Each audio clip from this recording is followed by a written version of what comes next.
আসসালামু আলাইকুম friends, welcome back to my another video. তো আজকের ভিডিওতে তোমাদের এখানে দেখাতে চলেছি একটা ফ্লাওয়ার ক্রাউন, যেটা আমার কাছে কিছু আর্টিফিশিয়াল ফ্লাওয়ার ছিল। এই যে তোমরা দেখতেই পাচ্ছ, এই চিকটা ফুল ভর্তি ফ্লাওয়ার, লেস, এটা ওটা অনেক কিছুই আছে, যেগুলো পুরো মিক্স হয়ে খিচুড়ি পাকিয়ে গেছে আর কি। ওগুলোকে একদিন ঠিক করব, সেটাও তোমাদের এখানে দেখাবো। ফ্লাওয়ার ক্রাউন বানাবার জন্য আমার যা যা দরকার আমি নিয়ে নিয়েছি। বেশি কিছু লাগবে না, জাস্ট ফুল আর পোল্যান্স হলেই হবে। আর ফুল যদি এর থেকেও বড় বড় সাইজের হয় আরও সুন্দর লাগবে, কিন্তু আমার কাছে ছিল না, তাই আমি এই ছোটোগুলোই নিলাম। আর বেশি কালারও অ্যাভেলেবেল ছিল না আমার কাছে।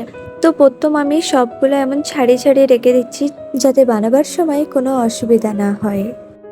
তো এমন ছাড়াবার পরে আমি একের পর এক নিয়ে নিয়ে এগুলোকে জয়েন্ট করতে হবে।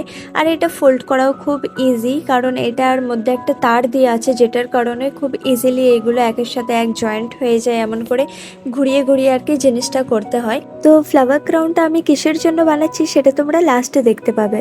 এগুলো অরিজিনাল ফুলেরও বানানো হয়, কিন্তু যেহেতু আমার কাছে আর্টিফিশিয়াল ফ্লাওয়ার ছিল, তো আমি সেই জন্য ওটা দিয়ে বানাবার চেষ্টা করছি।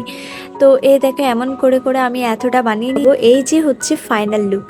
তো জিনিসটা এত সুন্দর হয়েছিল, আর ওটাকে আমি খুব সেফলি রেখে দেবো, যাতে আমি পরবর্তীকালে কোনো সময় ইউজ করতে পারি। ফ্লাওয়ার ক্রাউনটা কেমন লাগলো জানিও, আর এমনই ইন্টারেস্টিং ভিডিও দেখতে আমার চ্যানেলটাকে সাবস্ক্রাইব করে রেখো। এবার কিছু ফাইনাল লুক দেখে নাও, যেটার জন্য এটা বানানো হয়েছে।